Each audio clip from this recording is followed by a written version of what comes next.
So really inspiring presentation. When I was in Singapore, I bought 2 books. One is called Stop Worrying and Start Living. I can't remember the author. Dale Carnegie? Okay. That's when I really start believing in myself and in my abilities, that whatever I want in life, it can be done. The second book that I read, Think and Grow Rich. And I want to be millionaire when I read that. When I reach Canada, I read a lot of books, Tony Robbins, Brian Tracy, John Maxwell, and also Stephen Covey, all those. And that guide me all the way. Also, when I was in sales in Canada, when I told you selling pots and pans, I have the opportunity to attend a lot of seminars because I always earn being top in sales. And that taught me a lot as well. And that's what kept me going.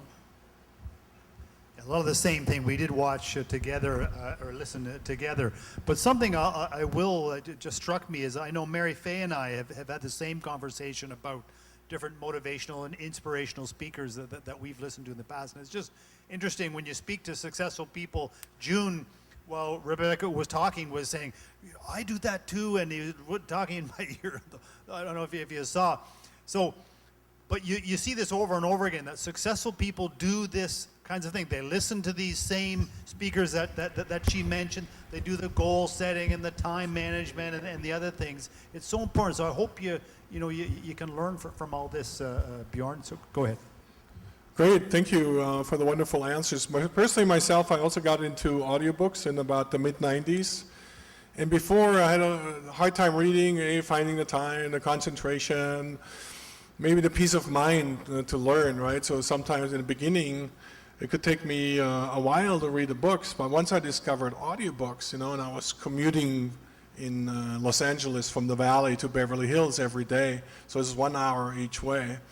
And when I was getting into that, I kind of didn't like the commute. It was like, right? But then when I discovered audiobooks, I discovered I could read 2 books a week, right? Instead of a book a month or every 2 months now. It was quite a revelation, and sometimes I would even drive home and still go around another block just so I could finish the chapter, right? It was awesome. Rebecca, you did all that, but you raised 2 kids, so both of you raised 2 kids. And Richard, you fill in the blanks. What was it like being a mother and a career, a businesswoman more exactly, right? Being a businesswoman at the same time. What are the challenges and how you overcame them that you could share with those who are mothers and aspiring businesswomen maybe? Well, I decided to join with Merky Cosmetics because Merky Cosmetics, you can work from home, because I believe in raising my own children. I don't like to leave my children with somebody else. So that's what we did. During the day, I stayed home with them, or I have the schedules with them. And at night, when Richard come home, that's when Richard look after the children. And for us, it was fun. Every minute that we spend time with our children, that's the best. So that's what I recommend to future mothers or mothers to really, if you can work from home, I think do that, because the kids grow up so fast and they will always remember what you plant in them. Like when, again, I talk about Chris, when he came home last night, he said, Mom, we had a meeting, I joined, and you know what? Whatever you shared every morning, it reminds me. And he said, thank you. Any comment, Richard, with that? What else can I say? I don't know. I mean, it's a lot of work. If you can train your husband to help out in some of these things, this is a good thing too, I think. It's true. I No, it's true that... Please do remember my wife is in the audience. Like I could share that me and Richard really work very well together, because whatever my expectation, I told Richard, what Richard's expectation told me, so we meet in the middle. And we really work very closely, and until now, we still have fight, of course, don't get me wrong, because that make me more lovable couples, of course, make me more exciting, but that's great. And I think we became best, not only best partner, best husband, wife, but, you know, best in everything, I think. Yeah, but with your guy, I mean, take it easy on him too. Like the one thing, if I can say, you know, with Rebecca is she's never made me feel like I make him feel a less of a king. man. You gotta do this kind of thing for the guys, right? You make him feel good that he's the king and the Yeah. be all this kind of Yes. thing. But you still, you know, you women know how to do this. You Yeah. still get him to do what you want to do, what you want Yeah. to do, but do it in the way that makes him feel like he's Yeah. making the decision. Yeah. All that stuff. So that's very Especially, important. yeah, especially if, Develop those skills. yeah, if women is more successful, it's very important for you to really respect your husband. Treat him like the king. He's the best. Show him that he's the best. Then he will feel good and he will support you more on anything you want. You'll be good partners. I salute you on that. And that's how me and Richard work. I'm not saying that I'm making more. Of course, he is making more. But really, he's so lovable in making me feel good all the time. Thanks, Richard. No, it's true. So it sounds like treating your husband right is very important. But before it even gets to the point, right, when you can treat your husband, maybe you can share with us a little bit about how to select the right partner in life. You know? Okay. And what were the Ooh, criteria wow. that you How to chose? find the right and there's a husband. second Okay. part to that question is, Okay. You know, as you Later. watched earlier, that I came from very poor to the poorest, to the poor to the poor. So I watched my mom suffered a lot when we were kids because my dad was not a good father. He was a drunkard, womanizer, gambler, name it. So I always said to myself, someday, I want to find a man who really respect me and become my partner. So when I went to Singapore, I don't have time for dates because I have my goals. Until I reached Canada, work. At the age of 27, I was ready to find the guy that I want to marry. So of course I have qualification. I read 2 books. The first book says 101 ways women should know about men. That is very important book to read. You know why? It teaches you how to connect with a man. Because men, did you read the book Men from Mars, Women from Venus? Their mind is totally different than women, correct? So that book, it helps me how to connect with a man when I found one. Another book called How to Marry the Man of Your Choice. Again, that book says, what are the qualifications that you want? So I wrote it down. So when a friend of mine said, Rebecca, I found someone for you, he's qualified with all your... with that long list. Yes. And then I said, okay. She gave me the name, the position, and also the education background and so on. So I did a lot of... Plus he's kind of handsome Research, too, yes. isn't he? I think he's very And then handsome. she said to me, he passed, except he's cheap and boring. Then I said, oh, I can live with that. I can look after him. Cheap and boring, that's fine. And I am cheap, but not boring, by the way. So, in short, when I met him, he's okay. I told you I invited him at the Y, so he was very pleased with me. But after, I think, a week, he wanted to introduce me to his parents right away. Then I said, I lied a lot. Yes, I lied because I don't like to give my real information to a man because I'm not sure if he's the right guy. So then I said, you're introducing me to your parents, but actually my name is not Nancy, my name is Rebecca. My background is Oops. this, not that. But the reason why I'm looking for a real man who will be serious with me, not just for a part-time. Then he said, I am still interested to know you. Correct? Yes. Okay, and you see, I told you. Okay. And then that's the beginning of our relationship. Okay, guys? Well, but if Richard I wants to add.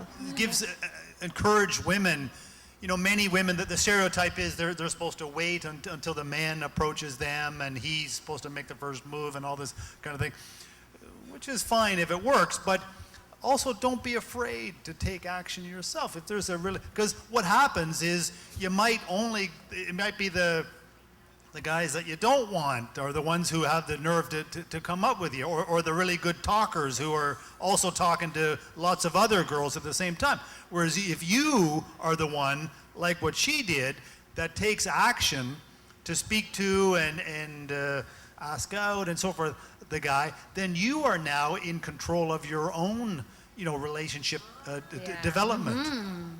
And I can tell you that any guy wouldn't mind a gal coming up to him and asking him out and so forth. Because men take a great risk. It takes a lot of courage, and you know you're nervous about asking. It takes a lot. And if they then take some action to do something to reciprocate, it means a lot. Even paying for a date, you know, asking out, and then she I pays paid for for the the date. first date. I Guys paid for the appreciate second that. date. Because a lot of guys feel It's like really cheap. they're just wallets to women. Yeah, so it really makes a big difference, and it makes them stand out. You know, so I'm just, these are tips, yeah. But did you regret, Richard? Absolutely not. Oh! It was good. It was money well spent, wasn't it, though? Okay. But for girls, okay, it's very important also that when you are ready to settle down, make sure that you have something to offer.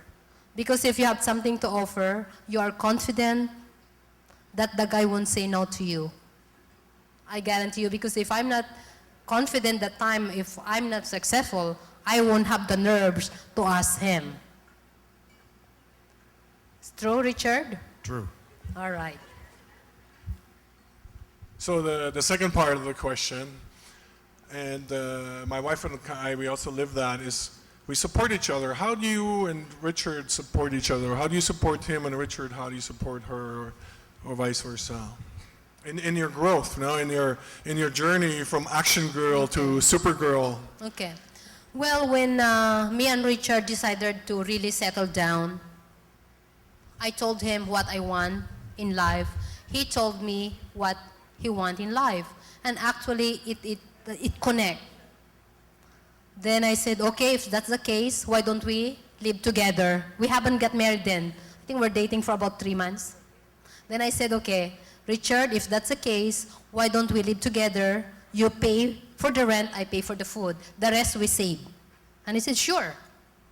And after 1 year, if we don't settle down, we don't connect, then we go apart. That's practicality, correct? They said, sure. But that's how we build our relationship, because he saw me as a workaholic girl who has dreams, who support him as not only in private part, but really more on life, long term, as a family. And that's what we did. Until now, we still do the same thing. We have the same goals, we have the same vision, we have the same path that we want to achieve in life. And that's how we work together. I don't know with you, Richard, if that's your comment. I would say you need to, guys, my advice is whatever you do, try to learn as much as you can about mind reading, because women's minds are completely... Mind reading. How can you... So I think I've improved my mind writing skills, but it's taken many years and it's still a long way to go, but I have improved. That was a joke. That's all I can think of. My personal opinion is body reading, like body language skills really help, right? Yes. Yeah, so in terms of your business, Rebecca and Richard, startups can be difficult, and most startups fail within the first 3 years. Were there ever any moments of doubt or struggle? Yep. And how did you overcome that? What was that mental strength you brought to the game at that moment, if there was such a time? Yeah, yeah. When I came back to Philippines because of the mission of giving jobs, like from Rebeccca Cosmetics, I told you, and we're just newly wed. Our kids were only 3 years old, 2 years old at the time. So, of course, we're not settled yet. We don't have enough funds yet. Our house in Canada is still in a mortgage.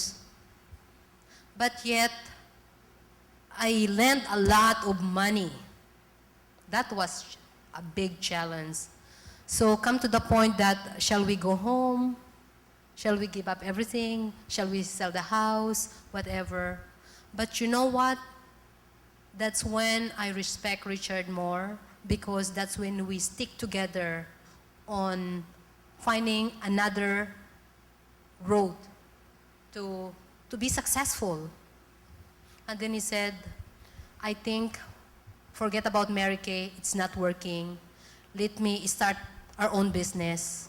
And then at the same time, Canadian Embassy hired me to do training and stick with that until we're ready. Then I said, sure. And that's how we able to move on with our relationship on our path. And through that, we became very more stronger together. I cannot say your comment because it's better you're the one who's gonna share, Richard. Well, I'll give Next some step. encouragement to people, because many people, would like to start a business someday. Not all. It's not the right thing for everyone, certainly, but our experience has been, because when we first started our business, it was scary, of course. We had young children. We still had a mortgage in Toronto for our house there, and it was a very scary situation. But I remember 6 months after we started, a friend of mine from Hong Kong, a Canadian guy, was in town, and he knew I started my business, and he said, Richard, come on down for a cup of coffee, and he said, well, Richard, how is it? What's it like, you and your wife are running this business? And I said, it was the first time after the 6 months that I was able to just stop and think for a minute what it was like to run my own business, because for the first while we're so terrified whether we're going to go broke. And I said, I think actually it's fun. It's a good thing. I enjoy it. We still not over the humps yet, but still it's a lot of fun controlling your own destiny, all this kind of stuff. And he said, Richard, that's exactly right. I would rather be the captain of my own rowboat than the number 2 of the world's largest cruise liner, because you control your own destiny. So again, it's not the right thing for everybody, but if you can do it, and you may fail the first time or even the second time, as I did. We did. But yeah, we certainly did a couple times. But once you get it right and you learn skills each step of the way, and oh God, you really control your life, and you do the things that you feel are right. You hire the right people to work with you, build relationships with them that hopefully will last a lifetime, and all this kind of stuff. It's a very rewarding and good thing, and the country needs employment for its people, and there's lots of good people to hire here. So it is in a fast-growing economy. So there's few other better places in the world to start a business. So a bit of a motivational story there. Yeah, and it's sometimes those struggles and those challenges that help us maybe formulate the principles and the values that eventually lead us to success. What would you say are those principles and values that made you the success that you are today? And that's a question to both of you. Values, yeah. Work hard and don't. But how? Maybe Yeah, can work we hard put some- could be one, yes. Passion, she says. It's awesome. The dedication. Dedication? Yeah, dedication. And also, when you go through challenges, as what Richard said, actually, we're so thankful that we gone through that time, because through that experiences, we're able to handle a lot of things now. If we go through a little bit somebody coming to us doing something, right away we know how to handle, how to control. So it's very important when you run your own business to have that passion, dedication, loving what you're doing. And of course, you have to be very sincere and tell what's the reality. I think that's the secret of doing great in life. And some luck helps too. How about some questions from our, Yeah. maybe can I, Yeah. Sure. Please. Hi, Rebecca. I'm Mark, and would like to ask if what is the most important skill you have to acquire on starting a company? Okay, the most important skills is really my passion of doing what I love. And what I really want to love is making a difference on someone's life, being an example to someone that even though I came from nothing, I am where I am, and through that it gave me the drive to do even better and better and better.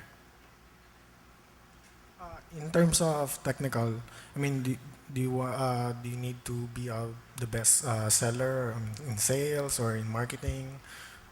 Yeah, okay. I really love sales, so I learn a lot how to be like customer service, how to close a deal, how to approach all those things. Also, I attended a lot of seminars, conferences that give me a lot of ideas to pursue the field that I like. yes, sales skills are always a good skill to develop. And if we look at our successful people here, Mary Faye Zamora started off in sales. Sheila Lobien is definitely a salesperson. I understand Emma has a lot of experience in that way. course. June Palafox, I don't know if he's an architect officially, but he looks, whenever you get to know him, you know he's a heck of a good salesman as well as you know, good technical skills. You have to know your profession, whatever that is, very Yeah. well, of course. Yeah. But the people skills and the sales skills are of course, a key part of that, I would say. Yeah, I want. Among other things. Yeah, I want you to understand that anything we do, it's sales. Anything we do, it's sales. Like when you wake up in the morning, you want water, you ask your husband, that is sales. Correct? Finding a partner, Yeah. dealing with your children, Yeah. your people Anything. at work, all of it is sales. Yeah. Absolutely. Yeah. More questions? If I just may Yes. want to add, if you're a young person and you're starting your career, you may want to choose, even if it's just for a time being, maybe a sales job, no? And ideally, you sell something that's very valuable and very expensive. The more expensive it gets, the more difficult the sales job. And if you can sell expensive things, you're going to make it big in life. Even if you only practice that for a year and then you do something else. But in life, you go on every day, you're selling something, your ideas, yourself, your resume, you know, you're selling maybe your company, your products, your services. You're always selling. So I don't know why the world looks down on salespeople. They should be looking up to salespeople because they are the ones making things happen. Sales is influence. It's practicing influence in your life. And if it's just getting your husband to get a glass of water, that's so true. No? Good. Any other questions?